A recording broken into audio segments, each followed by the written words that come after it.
should be. That is perfectly valid. That's great. Thank you. Yeah. I think we have other hands. Oh God. Okay. Let's start on the left. So you, and then I think I saw another person. So yes, kimono lady.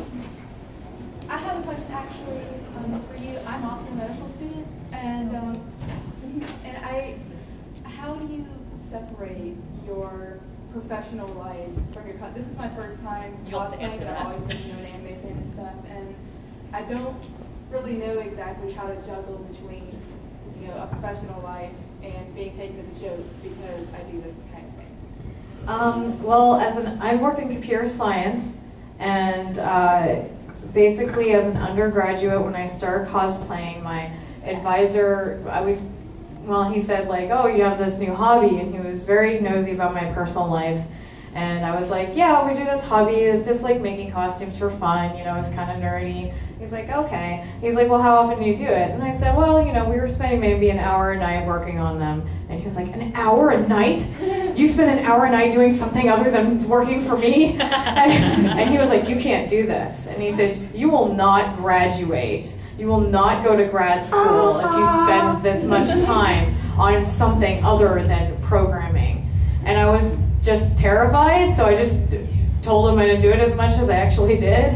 And I never mentioned it to, I just didn't mention it. I didn't mention it to anyone, but I'm local, so sometimes people from class, I would hear like, hey, in CS2, they were passing around photos of you. And I'm like, oh, that's good. That's real good, But then, I went to grad school, and my graduate professor was totally different. Someone told him, and he was like, oh yeah, the costume stuff, that's pretty cool. We saw a picture of you from the newspaper or whatever, and I'm like, it's okay. And he's like, yeah, you always get your work done on time. And so, haha, I have a master's degree now, and I'm working on my dissertation, so you can juggle it. I mean, I just, a general life rule, if you tell somebody something about you, they can judge you for it. So just don't tell people things that they don't need to know. Right. But or like presented in a in a sensible manner, because it's like, yes, for a long time people thought cosplay was sex related because of hentai, because the only anime the American public would know about would be the hentai.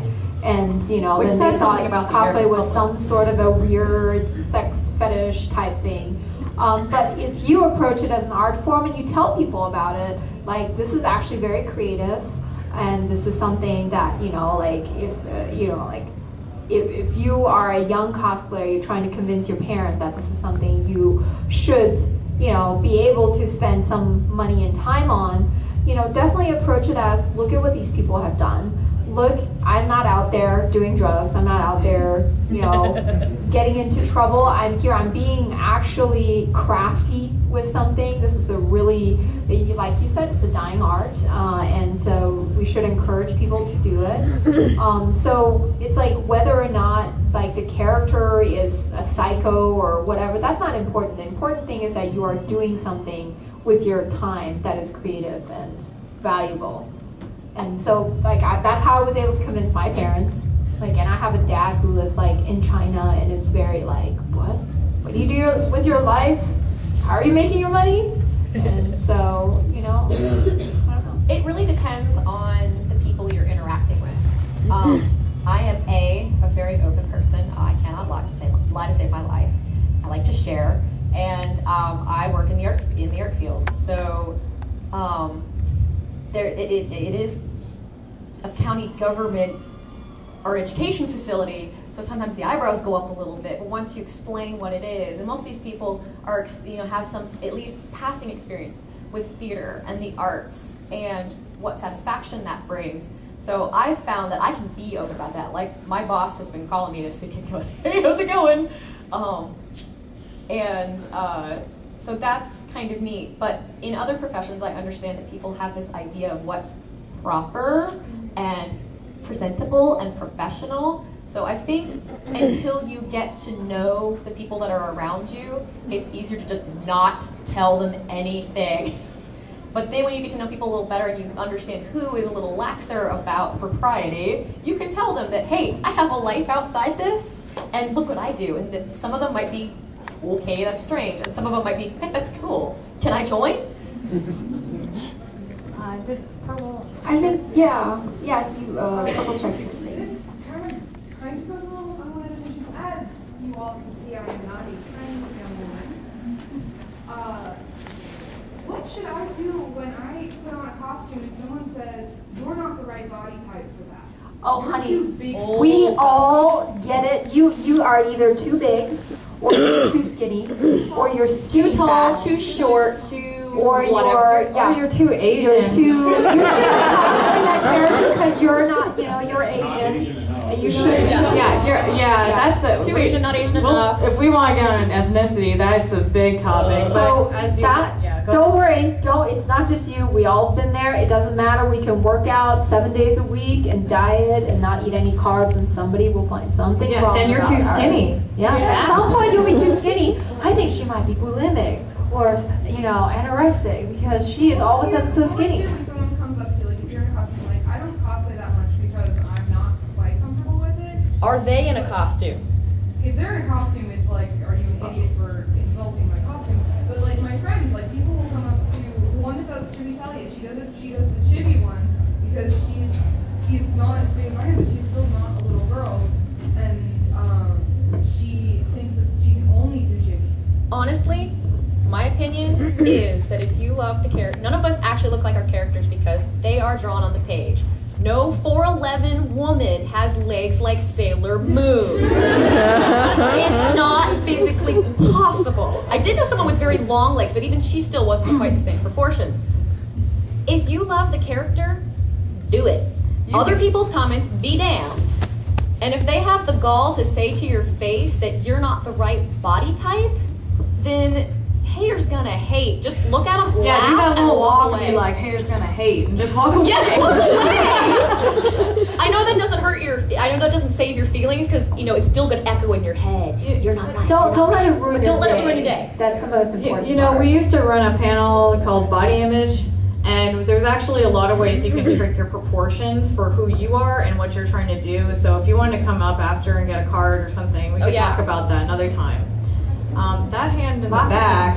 Okay, yes. You have been diligent. And then this row here. Okay, I have a question. I'm curious. As far as, like, you say you've got a character, and how important is it, when cosplaying to sort of portray the attitude, general mannerisms of the character? That's up to you. Just don't be a public menace. Be appropriate to the characters you like. Like, I love seeing L cosplayers in character. Like if they do a good L, it's enhanced by the performance. It's a very simple costume otherwise. But don't walk around and glom people without personal boundaries. Definitely an issue. And I personally don't get into character unless I'm on stage or doing a photo shoot. Like I'm still me in a costume, but if I'm doing photos, then I'll get in character. Acting constantly is emotionally exhausting. I don't recommend it for long periods of time unless you're just masochistic, sadistic, both at the same time. Yeah.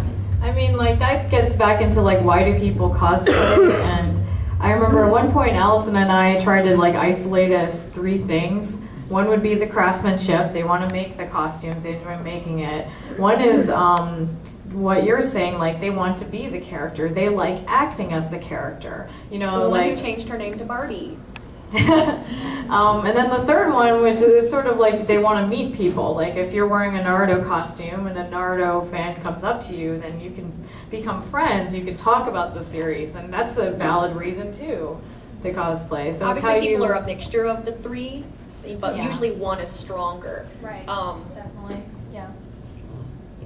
We saw some other hands, but okay. Yes. You too. One thing I was going to talk about as far as coming out as a cosplayer. Yes, thank you. I'm free, I'm a lawyer, and that's one of the most conservative professions. And really, when I first started out, I was kind of terrified of people finding out about it because I just thought the reaction would be horrific. And as I started letting other lawyers know, there is always that kind of raised eyebrow. But the thing I've found that always makes it better, makes it fantastic, is if you can relate to that person, your passion for the hobby, and why you love it. I mean, you know you love it. Just explain to them. Well, I've got a lot of my friends. I've got other attorneys interested in cosplay. So, That's awesome. Yes. Yes. A full Phoenix Wright group of lawyers. Oh yeah. Oh yeah. No, really. There's no objection there. It's all in how you relate. If you come from a position of confidence, and don't if someone calls you on it, don't act like you're ashamed or you're scared. Just be like, yeah, No. it's fucking awesome. And tell them why you like it. Like, yeah, my girlfriend, I met her cosplay. Deal with it. And really, His girlfriend's pretty cute. I mean, you could do worse. yeah.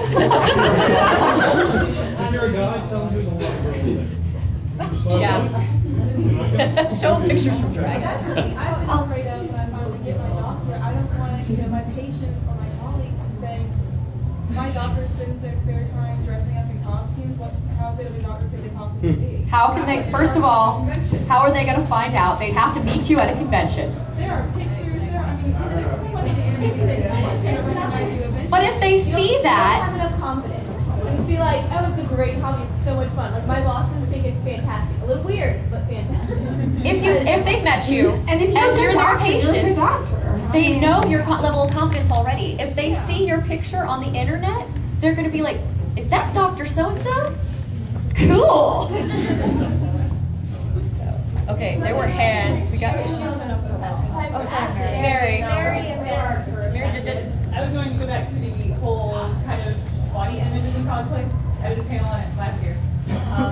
I think it kind of goes back to basically what you feel comfortable with. And Yes. if you know, have to alter the costume for you, that's something you can do. Otherwise, if you're just really feel like you need to stick to characters that suit you to have fun and to feel confident that that's your thing too. Like my dad is 50 and bald and cosplays with me.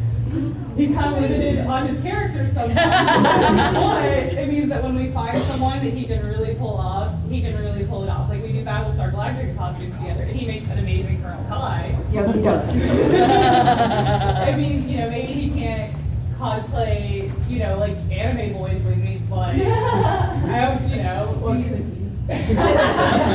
but it's like we find the things that suit him, and he really enjoys the view that we do. So it's just kind of like it's like personally with me, it's like I'm 29 now, so I'm getting out of cosplaying most anime characters because they're really young. And Yeah. my friends might tell me, hey, you still look good enough to do that, but I just don't feel confident and comfortable enough, and I'd rather cosplay more older, more mature characters. I have a whole list of characters that I will do when I am old and gray. Me too. I also have a Me list too. of characters that I will do if I am ever at a convention knocked up. Thank you, Allison. Just saying, pace plan ahead. You should have mentioned that during our budgeting your time. What happens if you plan this costume and you're knocked up anyway? Okay, go ahead. Alright, so actually, Cliff, I have a question for you. Do you get the other attorneys together and y'all talk about maybe doing a Phoenix Wright sometime?